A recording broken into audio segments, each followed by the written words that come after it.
आपका हमारे चैनल में स्वागत है। दोस्तों, हम अक्सर सोचते हैं कि भविष्य में क्या होगा, क्या नहीं होगा, कैसे होगा। भविष्य जिसके विषय में हम कुछ नहीं जानते कि वह भविष्य में वैसा कुछ होने भी वाला है या नहीं, परंतु अज्ञान के कारण अधिकतर सभी मनुष्य या तो सिर्फ भूतकाल में जीते हैं या फिर भविष्य काल में। अगर सिर्फ आज में जीना आ जाए तो इतनी समस्या ही ना हो। गीता में भगवान श्री कृष्ण भी सारा जोर सिर्फ वर्तमान में जीने पर देते हैं, बाकी सब उन पर छोड़ देने के लिए कहते हैं।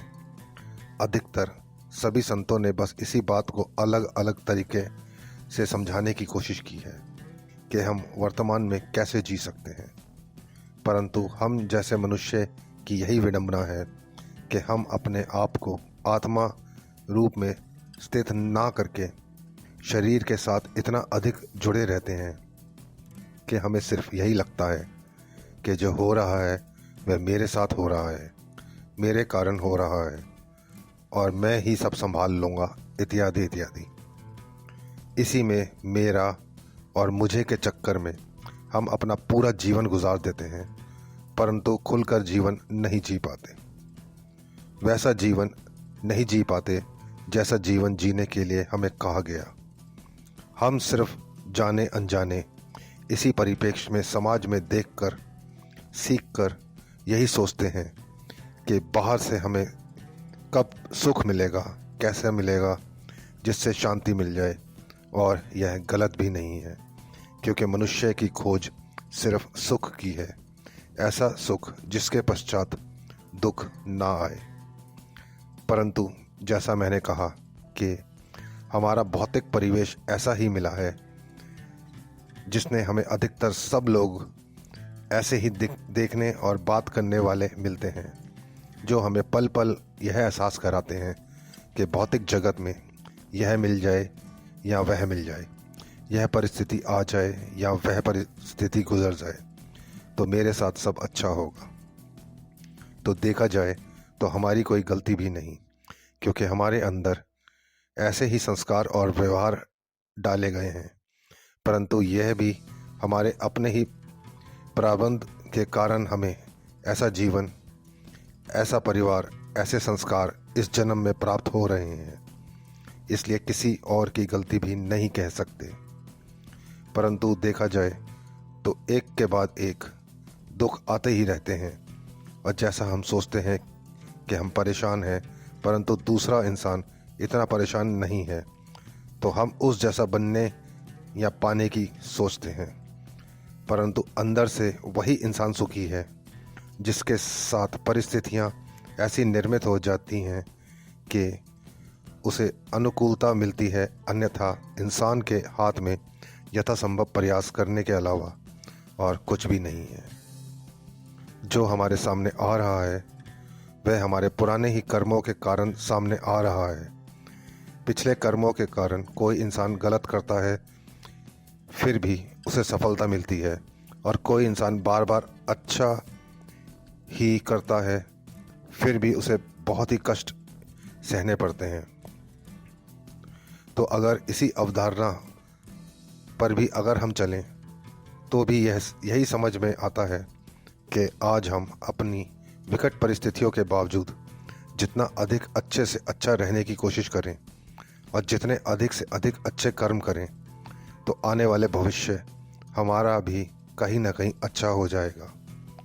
परंतु इससे भी अधिक आगे और भी बहुत कुछ है जो संतों के श्रीमुख से सुनने को मिलता है, जिस पर विश्वास करना और चलना उससे भी अधिक मुश्किल होता है, परंतु है वह शाश्वत सत्य। तो इन सब का निवारण यही है कि जहाँ तक हो सके अच्छे लोगों की संगति में रहा जाए। उनके साथ में रहने से कठिन परिस्थितियों में भी हमें अच्छे मार्ग पर चलने की सहायता मिलती है और बुरा वक्त जल्दी निकल जाता है।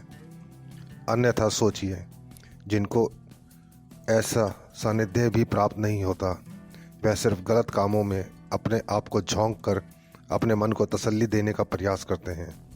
ऐसे में उन्हें कब तक तसल्ली मिलेगी और आने वाला समय उनके लिए क्या बेहतर होगा या और अधिक विकट होगा। परिस्थितियां में भी यह सोचने की आवश्यकता है कि रोज़ भगवान के हमारे ऊपर कितनी असीम कृपा है, अन्यथा हम किस देश में, किस जाति में, किस मज़हब में, किस योनि में, किन विकट परिस्थितियों से, कितने अभावों में, कितनी परेशानियों में क्या क्या तरीके से जी रहे होते हैं। कम से कम इतना तो नहीं है, आज भी करोड़ों करोड़ों ऐसे लोग धरती पर हैं जिनके शारीरिक अंग नहीं हैं, जिनके सर पर छत नहीं है, जिनके पास पीने के लिए पानी नहीं है, सोने के लिए बिस्तर नहीं है, खाने के लिए भोजन नहीं है, गंदे से गंदे परिवेश है, उनकी कोई इज्जत नहीं है। ऐसे भी लोग हैं जो बीमारी के कारण ना जाने क्या क्या विकट परिस्थितियों का सामना कर रहे हैं। किसी को आंखों की प्रॉब्लम है, किसी को बोलने में प्रॉब्लम है, किसी को सुनने में प्रॉब्लम है, किसी को पढ़ने में दिक्कत है, किसी को बैठने में दिक्कत है, किसी को सोने में दिक्कत है, और भी ना जाने क्या क्या। ऐसे सब लोगों की उनकी क्या मनोदशा होती होगी, परंतु उन्हें भी जीना पड़ रहा है। हमारे साथ में अधिक कुछ भी नहीं, बस प्रयास कर सकते हैं। उस प्रयास के बावजूद कितने प्रतिशत सफलता मिलेगी या नहीं मिलेगी, यह भी हमारे हाथ में नहीं है, परंतु फिर भी जो हो सके, जितना हो सके, यथासंभव कर्म करने ही पड़ते हैं। इसलिए बस रोज़ इन्हीं विचारों के बीच अपने आप को अपने आप से ही समझाते चलिए। भगवान की कृपा मानते हुए जो जो अच्छा हो रहा है उस पर अधिक से अधिक समय चिंतन में बिताना चाहिए। हमारा अपना ना कुछ था, ना कुछ है और ना कुछ रहेगा। भगवान श्री कृष्ण की बात तो आपको याद ही होगी कि तू करता वही है जो तू चाहता है, पर होता वही है जो मैं चाहता हूँ। तू कर वही जो मैं चाहता हूँ, फिर होगा वही जो तू चाहता है। आशा करते हैं दी गई जानकारी आपको उपयोगी लगी होगी। वीडियो में अंत तक बने रहने के लिए आपका धन्यवाद। वीडियो अच्छी लगी हो तो लाइक एवं शेयर कर दीजिएगा, एवं चैनल पर नए हैं तो चैनल को सब्सक्राइब कर दीजिएगा। जल्द मिलते हैं एक नए एवं रोचक वीडियो के साथ। धन्यवाद।